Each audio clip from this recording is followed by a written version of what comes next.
বাংলাদেশের প্রতিটি জেলার রয়েছে নিজস্ব ঐতিহ্য, সংস্কৃতি আর মানুষের গল্প। আর সেই গল্পগুলোকে এক জায়গায় এনে দেয় একটি মেলা। আজ আমরা এসেছি উত্তরবঙ্গের প্রাণ কুড়িগ্রামের প্রাণকেন্দ্র কুড়িগ্রাম বাণিজ্য মেলায়।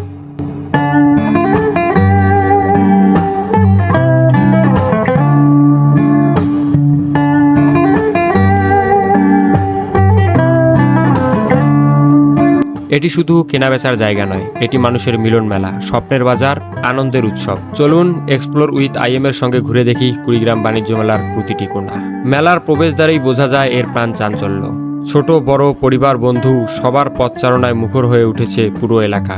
প্রত্যেকের চোখে নতুন কিছু দেখার আনন্দ আর মনে এক টুকরো উৎসবের অনুভূতি।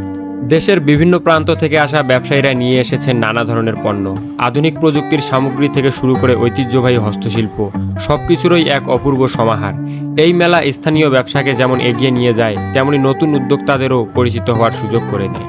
মেলার অন্যতম বড় আকর্ষণ খাবারের অংশ। সুস্বাদু বিভিন্ন খাবারের ঘ্রাণ যেন দূর থেকেই সবাইকে টেনে আনে।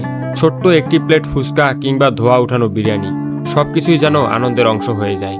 শিশুদের হাসি, নাগরদোলার উঁচুতে ওঠা আর নিচে নামার রোমাঞ্চ, সব মিলিয়ে মেলার আনন্দ যেন পূর্ণতা পায়। শুধু শিশুরাই নয়, বড়রাও যেন ফিরে পায় শৈশবের স্মৃতি। প্রত্যেক মানুষের কাছে এই মেলার অর্থ আলাদা। কারো কাছে কেনাকাটা, কারো কাছে পরিবার নিয়ে সময় কাটানো, আবার কারো কাছে বছরের সবচেয়ে আনন্দের একটি দিন।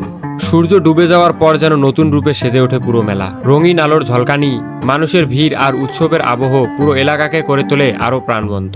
একটি মেলা শুধু কয়েকদিনের অনুষ্ঠান নয়, এটি মানুষের স্মৃতি, সম্পর্ক আর সংস্কৃতির একটি জীবন্ত গল্প। এখানেই তৈরি হয় অসংখ্য ছোট ছোট মুহূর্ত, যেগুলো বহুদিন মনে থেকে যায়।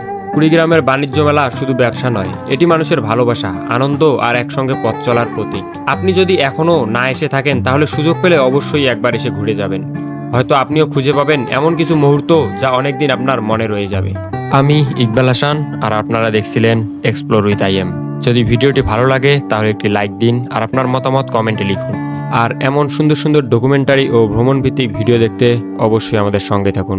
ধন্যবাদ। আবার দেখা হবে নতুন কোনো গল্প নিয়ে।